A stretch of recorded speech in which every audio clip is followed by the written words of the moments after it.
यानी कि कांग्रेस और एनसी को मिलता हुआ नजर आया। बिल्कुल रचना, और एक बड़ी खबर कालका से लगातार आ रही है। कालका से शक्ति रानी शर्मा बहुत आगे चल चुकी हैं, बहुत आगे हैं शक्ति रानी शर्मा, 10,331 वोटों से आगे बीजेपी प्रत्याशी हैं शक्ति रानी शर्मा। और 10 राउंड की गिनती पूरी, हर एक राउंड पर 1000 से 2000 वोटों की बढ़ोतरी हो रही है और 10,000 से भी ज्यादा वोटों की बढ़त बनाकर आगे चल रही हैं शक्ति रानी शर्मा।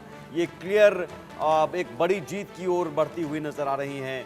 कालका विधानसभा क्षेत्र में शक्ति रानी शर्मा बहुत आगे चल रही हैं, 10,000 से भी ज्यादा वोटों से आगे चल रही हैं, 10,331 वोटों से। और ये एक और बड़ा बयान हरियाणा बीजेपी अध्यक्ष मोहनलाल बड़ौली का। एक और ब्रेकिंग न्यूज, एक और बड़ी खबर, नायब सिंह सैनी ही अगले मुख्यमंत्री होंगे। बड़ौली का बड़ा बयान, हरियाणा में 2047 तक हमारी सरकार रहेगी। हरियाणा में जनता का बीजेपी से जुड़ाव है। अनिल विज दावा उन्होंने किया था सीएम पद पर, लेकिन प्रदेश अध्यक्ष ने साफ तौर पर कह दिया कि नायब सिंह सैनी ही अगले मुख्यमंत्री होंगे। सुनिए क्या कुछ कहा उन्होंने। चुनाव के बाद जिस प्रकार का एग्जिट पोल के रुझान दिखाया था, तब भी मैंने सभी एजेंसियों का धन्यवाद किया था कि 2 दिन की खुशी कांग्रेस के नेताओं को मिली है।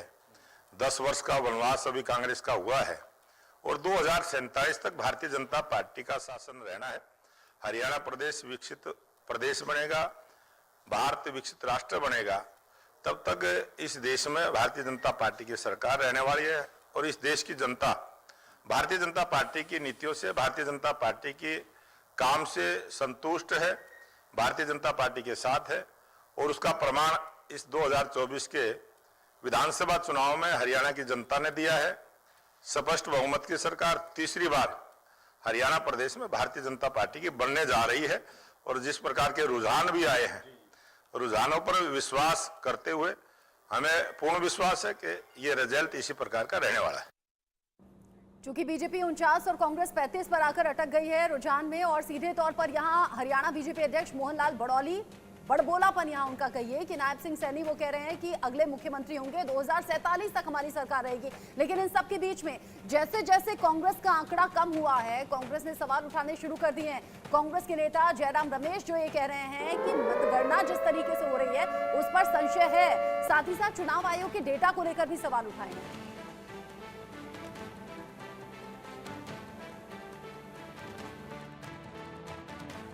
10, 12, 11 राउंड के नतीजे आ चुके हैं, पर जो अपडेट किया गया ईसीआई के वेबसाइट पर, चैनलों पर, सिर्फ 4 या 5 राउंड के नतीजे आ रहे हैं। तो ये प्रशासन पर एक दबाव रखने का एक तरीका है। ये लोकसभा चुनाव में भी हुआ था, हम लोग गए थे, अभिषेक सिंघवी जी और मैं ईसीआई गए थे, हमने शिकायत की और तब ईसीआई ने कार्रवाई की।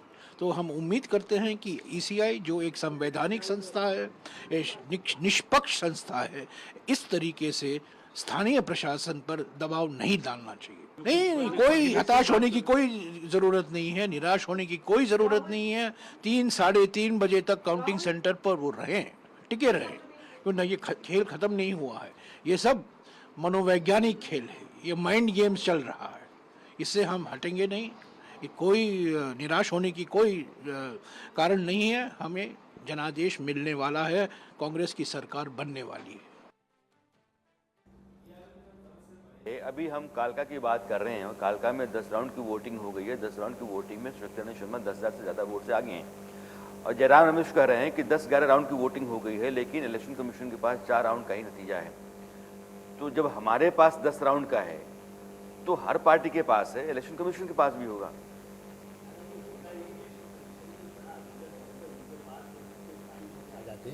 जयराम रमेश जी कभी पंचायत का चुनाव नहीं लड़े, वो मंत्री जरूर रहे हैं, वो केवल राज्यसभा के मेंबर रहे हैं, उनको ज़मीनी सच्चाई से कोई मतलब नहीं है। मीडिया मैनेजमेंट वो जानते हैं, बहुत बड़े बने, किसानों पर बहुत किताबें अपने रिसर्च के, अपने जो उनके असिस्टेंट हैं उनसे साथ में सहयोग लेके लिख लिया। लेकिन सही बात ये है कि आपके पास जो रिपोर्ट हमारे संवाददाता या जो बूथ पर बैठे हुए हैं वो लगातार रिपोर्ट सारे चैनल्स को दे रहे हैं, राजदीप जी जो उनके प्रिय हैं उनके चैनल को भी दे रहे हैं। इलेक्शन कमीशन छोड़ दीजिए, लेकिन जहां काउंटिंग सेंटर्स है वहां तो पार्टी का रिप्रेजेंटेटिव होता है, वो पार्टी को बताता रहता है कि मेरा कैंडिडेट इतने वोट से आगे चल रहा है, तो मिनट आपके पास अपडेट रहता है। इलेक्शन कमीशन के पास जाने की जरूरत ही नहीं है। आपको पता है कि इतनी सीटों पर हम आगे हैं, इतनी सीटों पर पीछे चल रहे हैं। लेकिन वो सिर्फ इसीलिए वो एडमिनिस्ट्रेशन पर एक तरह से ये कहते हैं ना मटका फोड़ना। आप ये सोचते हैं कि भाई उन्होंने गड़बड़ कर रहा है और हो सकता है बाद में ये कहें कि कुछ तो गड़बड़ हुआ होगा, सरकार इनकी थी। जब तक जीत हो रही थी 2 घंटे पहले तो कह रहे थे कि हमारी जीत हो गई, जनता ने नकार दिया। लेकिन मुझे उन्होंने लगता है- पेशेंस की भी बात कही आलोक सर। उन्होंने कहा पेशेंस बनाए रखिए, ये सिर्फ माइंड गेम्स हैं। यानी कि जयराम रमेश को ये उम्मीद है और वो कांग्रेस कार्यकर्ताओं को ये संदेश देना चाहते हैं कि धैर्य रखिए, ये जो नतीजे हैं अभी पलटते हुए नजर आएंगे। यानी कि रुझानों में जो बीजेपी आगे जा रही है वो पीछे हो जाएगी। अब कांग्रेस इस तरीके से इन रुझानों को देख रही है। वीरेंद्र सचदेवा क्या दावा कर रहे हैं, एक बार सुन लेते हैं। दिल बहलाने को गालिब ख्याल अच्छा है। हमारे साथ खास बातचीत करने के लिए मौजूद है वीरेंद्र सचदेवा जी। सर, हरियाणा के जिस तरीके से रुझान आ रहा है, कांग्रेस ने काफी क्लेम्स किए थे। कांग्रेस के दावे कभी हकीकत में नहीं बदलते। हरियाणा का जो रिजल्ट है, हमें ऐसा लगता है एक बार पूरा रिजल्ट आ जाए, हमारी एक्सपेक्टेड लाइंस पर है। हरियाणा की जनता ने भ्रष्टाचार मुक्त शासन को पसंद किया है और माननीय प्रधानमंत्री जी के नेतृत्व को उन्होंने सलाम किया है, इसलिए हम तीसरी बार हैट्रिक लगाने जा रहे हैं। लेकिन आम आदमी पार्टी ने भी अपना खाता खोलने की वहाँ कोशिश जरूर की थी। अरविंद केजरीवाल भी वहाँ पर गए, जेल से आने के बाद किस तरीके से देखते हैं? अरविंद केजरीवाल जब जब जेल से आते हैं तब तक दूसरी पार्टियों को फायदा पहुंचाते हैं। दिल्ली में हमने देखा जेल से वो चुनाव प्रचार के लिए आए, हम सातों सीटें दिल्ली में जीते हैं। फिर वो बाहर आए तो हरियाणा में भी उनका सिफर ही रहा है। और आम आदमी पार्टी का जो चरित्र है वो पूरे देश में सबके सामने है। जब ये दिल्ली में होती हैं तो दिल्ली के बेटे होते हैं, जब हरियाणा जाते हैं तो हरियाणा के बेटे हो जाते हैं। और इस वक्त